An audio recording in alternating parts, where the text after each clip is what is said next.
Hey guys, it's me, Aaron, again. We're back with another how-to tutorial. This time, backed by maybe not popular demand, but I did have a request for it. We've got chicken chimichangas on the plate for this evening. So in honor of Taco Tuesday and Cinco de Mayo, we're going a little bit crazy and going fried burritos, essentially. So come on in here. I've already got food starting. So in this pot, we have our chicken breasts that are cooking in... That's fine. Don't worry about that. That's just dishes. Wherever they go, they go. So I've got chicken cooking in a mixture of... there's water in here. Of course, there's onion. I've got a little bit of pork trimmings from a pork loin that I trimmed down to marinate for another dish that I'm making, which is a mojo pork. I've got cilantro in here, I've got garlic, I've got paprika, I've got cumin, pepper, salt, a little bit of apple cider vinegar. So what we're going to do is we're actually going to bring this up to a boil. We're going to boil this chicken, impart a lot of those flavors into that, and then we're going to shred that up. And then from there, once we have that shredded, we're going to go to our stuffing of the burritos, which we have tortillas. Get any size tortillas you want, but for burritos, you want to make sure that they're big. We've got cheese sauce, always great. Love this stuff. We've got salsa, which is going to be excellent. We've got a dog, which doesn't really fit well in burritos, but we're going to make her fit because she just wants to be a part of this video. And then we've got rice. So don't use the dog, but use the rice. This is going to be a great filler. So I believe that's everything. We've got cheese, we've got salsa, we've got rice, and we've got chicken. Sounds like a good burrito, right? And then, of course, we're going to fry that up. So I'm going to pause here. For you, it's only going to be like maybe a second, maybe two. We're going to pause. We're going to get things cooking. We're going to get it prepped. And then we're going to jump right into the cooking portion of the burrito. We'll see you in a minute. And we're back. Take a look at the time. I don't know how long it took. I think maybe 15 minutes to get from the last point that we left off, which was the chicken boiling in that stock pot with all those herbs and spices and flavors, to this point. So we are at the point where we're going to shred the chicken now. We're going to throw everything into a bowl. I've got a few of the pork chunks in here that were meaty enough to throw in. You certainly don't have to do that, but I don't want everything to go to waste that I threw in there. So one easy way to shred is just with a knife.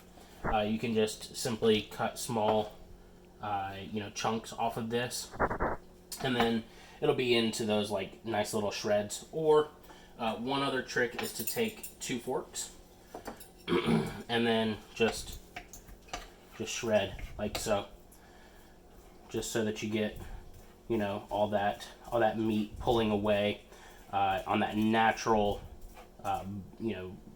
bias or lines or whatever whatever is there. It'll just naturally pull away from each other. So that's a really quick, simple, easy way to shred chicken.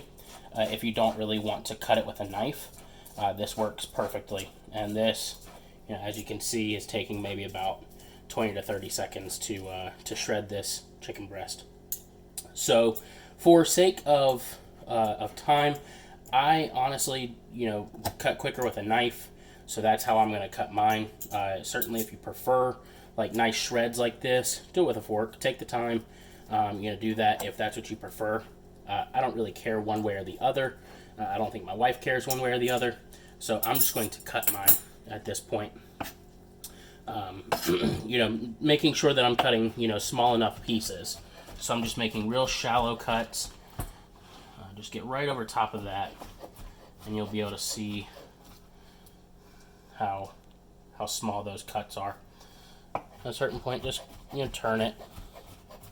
Get nice small ribbons, just like that. I'm going to continue right down the line. And this is hot, so be careful. This did just come out of a boiling pot of liquid. But I'm fortunate enough to have what we call chef hands, which means that I'm not impervious to heat, but I certainly have a higher tolerance to it than normal. So I'm able to handle a little bit of hotter objects than maybe the normal person. So I'm just taking these, cutting them down into about half right there, just so that we don't have huge chunks of chicken inside the burritos. Still very hot. Just turn it over and make nice little cuts there. And you'll notice I keep having to adjust my cutting board because I did not put down a towel this time. So always remember, take safety over convenience. I'm just stubborn, honestly. So a lot of these things I just like to get done, and I don't really want to take the time for those little details that really matter, the details that could really honestly get you hurt in the long run. So if you're just starting out, make sure to put a towel up underneath your cutting board. That way things don't slide around.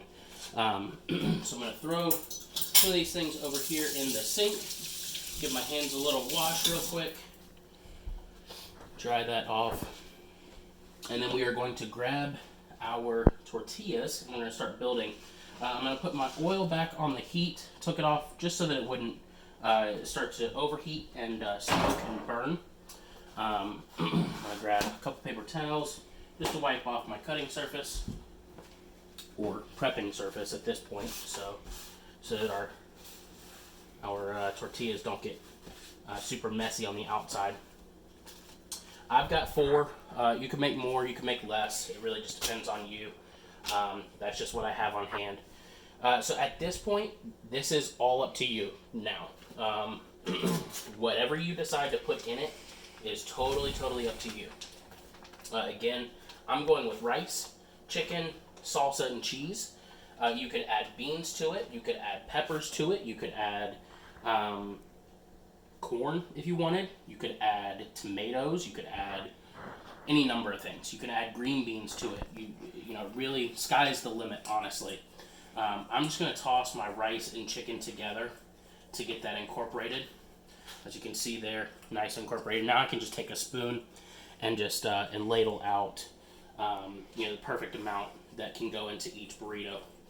So that's ready to go. I think what I'm going to do first is just lay down a nice little layer of cheese and spread that on the tortilla. That way, all that food is just going to sit right on top of that. And that's going to warm up. That's going to be right there as a nice creamy layer right as you bite into the tortilla.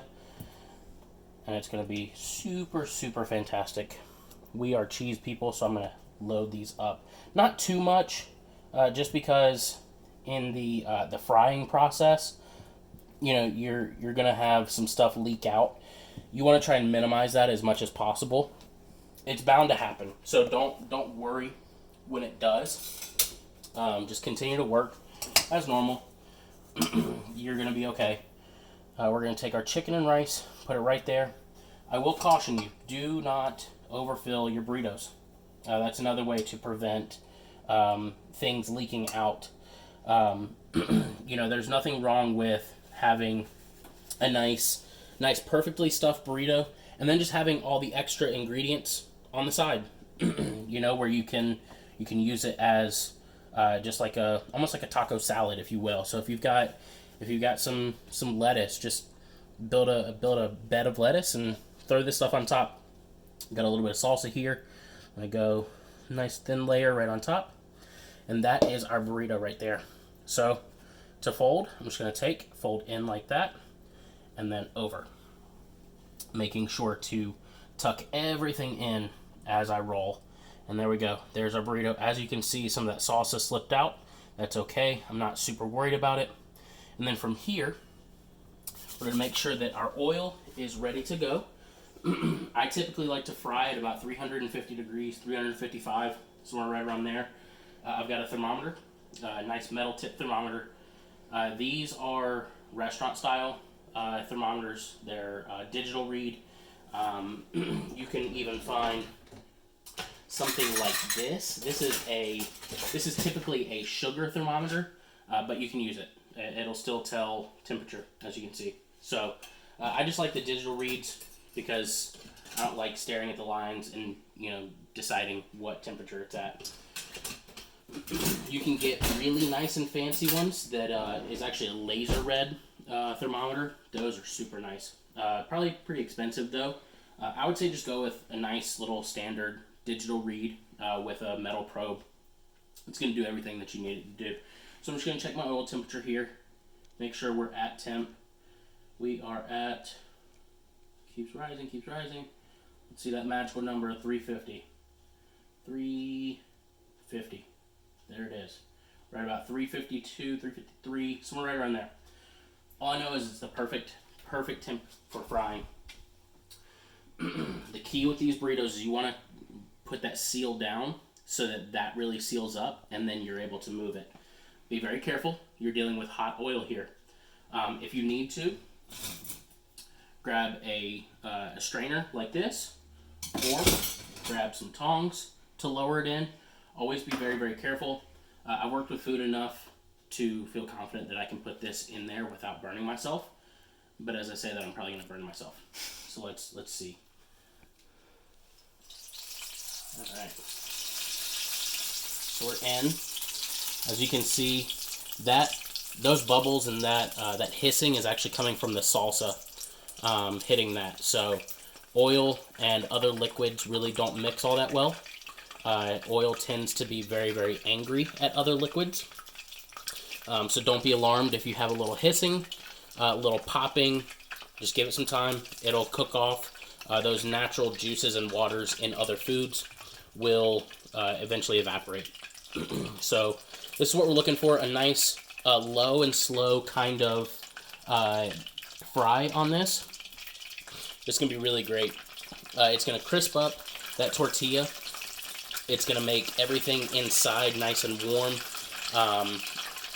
The proper temperature is very, very important to fry at. Not that it gets less grease inside your food, but it really cooks it faster so that you're not submerging your food longer in the oil. So the least amount of time you can have your food be in oil is the best. So let's check this real quick and look at that. You see that seal right there? That is sealed up. I can hold like that, not even keeping that closed, and it's holding closed all by itself. So I'm going to turn it. We're going to cook on each side, get it really nice and pretty and golden brown. As you can see, come in close right here on this edge. As you can see, that cheese is boiling out a little bit. Again, you're going to have some loss in these burritos. It's bound to happen. Don't worry, it's okay. It's really, really okay. That's a really pretty color right there. That's going to be really nice. So now extracting those, the biggest thing is that if you don't want all that extra oil, just grab yourself a plate, grab some paper towels, lay those down. This is ready for its last side here. Just about. And these you can honestly cook as long as you want. If you like a darker tortilla, you like it really nice and cooked and crispy, almost to the point of burning without actually burning it, definitely go a little bit longer. I personally like my tortillas a little bit, slightly over raw, if you will. So I don't want my tortillas super, super crispy. I like mine with still a little bit of chew in them. Honestly, they will crisp up as the air kind of circulates around them. So I like to cook mine just a little bit under, just like that. And so we're going to hold that for a second right there. Try and let as much of the grease drop off as possible. And that is our chimichanga right there. So that is a pretty sight to behold. So fresh out of the grease, it's really nice and beautiful. Nice crust there on that. I'm gonna grab another plate. I'm gonna cut into this just to show you the inside of it. I'm gonna sacrifice my burrito for your viewing pleasure. We're gonna set that there, and then we are ready. So that has set out long enough. We're gonna grab a knife and a fork, and we're gonna go right through.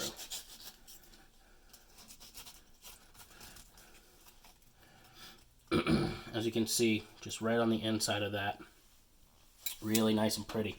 That cheese has definitely gotten hot and penetrated all the way through. As you can see, right down into there, that cheese is now mixing with the rice, the salsa, the chicken, making a nice, really gooey center to this burrito. I'm gonna pop that open. I'm gonna cut a piece off here and test it just to see what that tastes like. Got a little bit of the shell there, a little bit of chicken, rice, cheese. Let's try it.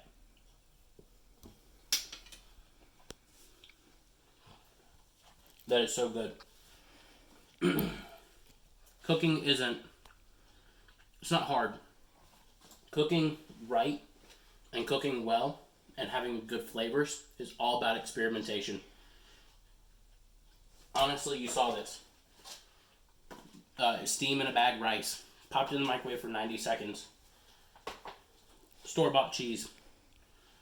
The salsa I did make, but honestly it comes out of everything that you can buy in a store. And if you have a salsa that you like, Old El Paso, or I don't even know. That was the first one that came to mind. But if you have one that you like, use it. The tortilla, store-bought. The chicken, I mean, I boiled it in water and spices that you can find for $1. I mean, put the spices away. But you can literally find all these spices for $1 at Kroger, at Walmart, at Food Line, wherever you're at. The chicken is just chicken. It really just comes down to detail, your care and attention that you place into the food. You can have really great food at home. You don't have to spend a lot of money. I think probably for this meal, in total, each burrito is maybe a couple dollars in total money. But that burrito that I just made, you're gonna pay probably $7, $8, $9, $10 for at a restaurant. So, if you have the time, take the time, make your food. You're gonna appreciate it a lot more. And then when you go out to restaurants, you're going to have a deeper appreciation of what you get at restaurants. All that time that the cooks take in making your dish, all the time that the servers take in bringing you your dishes, which brings up a great point. Right now, we're definitely in a time where you can't go to restaurants, but they still need to be supported. There's a lot of service workers out of jobs right now, just because we're not able to be inside the buildings. So when we are able to get back into the buildings, maybe be a little bit nicer. They've gone through a lot. Maybe tip a little bit more. Whatever the case may be. Maybe pray with them. Invite them to sit down and talk if they need to. I know that they're there for a job, but they're humans just like us. So I hope that this inspires you to get in the kitchen and cook. Again, if you have questions, reach out to me. I'm absolutely able to answer any questions that you do have. I can point you in the right direction, hopefully. But yeah, that just about does it for our chimichangas. Maybe be on the lookout for, I don't know if I'll do a video, but I'll definitely have pictures posted of my mojo pork, just to give y'all a sneak peek. I have got my pork marinating right now in a mixture of lemon juice, lime juice, orange juice, some garlic, some cilantro, salt, pepper, a little bit of cumin. So really tasty dish. That's going to be, roast that in the oven. Have some elote with that, which is like a Mexican street corn. It's going to be really delicious. So be on the lookout for pictures maybe. And I would love to see how you do your chimichangas. Thanks, y'all. Have a wonderful day.